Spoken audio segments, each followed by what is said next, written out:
questo ASCO 2024 grande attenzione al tumore del seno con grandi riferimenti al tumore del seno metastatico.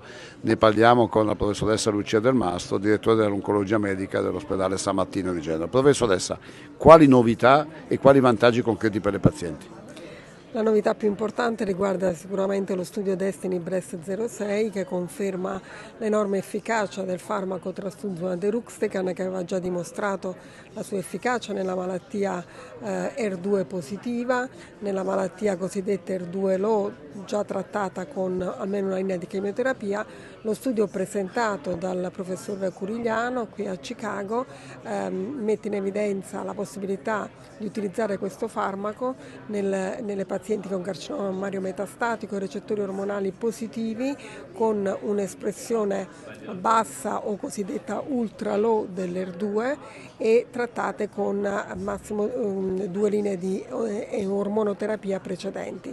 Quindi la possibilità di spostare, di anticipare l'utilizzo di questo farmaco almeno in un sottogruppo di pazienti con una malattia più aggressiva. La maggior parte delle pazienti aveva una malattia viscerale e con un vantaggio clinicamente molto importante rispetto al braccio di controllo costituito dalla chemioterapia standard classica. Quindi sicuramente era un risultato molto atteso che estende la possibilità di trattare con questo farmaco nei pazienti con malattia recettori ormonali positivi, in particolare la popolazione cosiddetta ultra low, che non era stata studiata negli studi precedenti. Quindi praticamente l'85% della popolazione con recettori ormonali positivi è verosimilmente candidata a questo farmaco.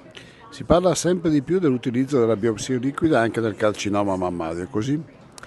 Sì, nel carcinoma mammario ancora non abbiamo raggiunto quel livello che permette di utilizzare la biopsia liquida, ad esempio nel tumore del colon, però certamente i dati che si accumulano sempre in maggiore quantità indicano che la biopsia liquida e quindi il rilevamento del DNA tumorale circolante può essere una tecnica molto importante per la diagnosi precoce di recidiva, ma soprattutto per identificare quelle pazienti in stadio precoce che però hanno una malattia residua che non riusciamo a identificare con altre tecniche radiologiche e che attraverso il DNA tumorale circolante potremo individuare e quindi sottoporre ad un trattamento a scopo guaritivo.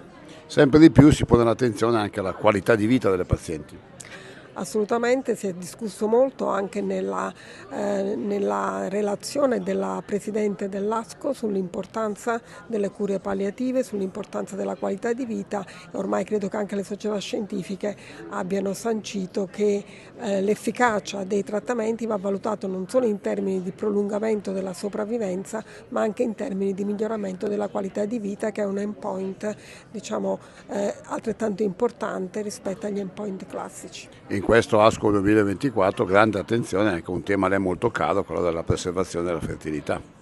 Sì, abbiamo una presentazione su questo argomento da parte del gruppo genovese. La preservazione della fertilità rientra in quella prendersi cura della paziente in toto e quindi non curare il tumore ma curare la persona con tumore, quindi un'attenzione particolare anche a quelli che sono gli effetti collaterali e necessità di ridurle quanto più è possibile per garantire la qualità di vita di queste pazienti.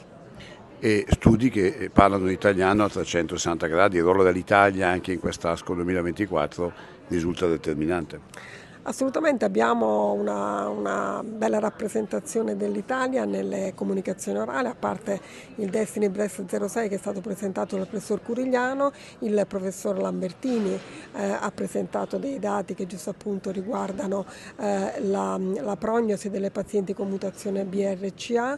Ci sarà il professor Conte che presenterà i dati di uno studio accademico che ha valutato il ruolo dell'immunoterapia nelle pazienti triplo negativi, e poi ci sarà un giovanissimo ricercatore specializzando della scuola di specializzazione di Genova, che è il dottor Luca Recco, che presenterà dei dati che riguardano appunto la fertilità nelle pazienti con mutazione BRCA.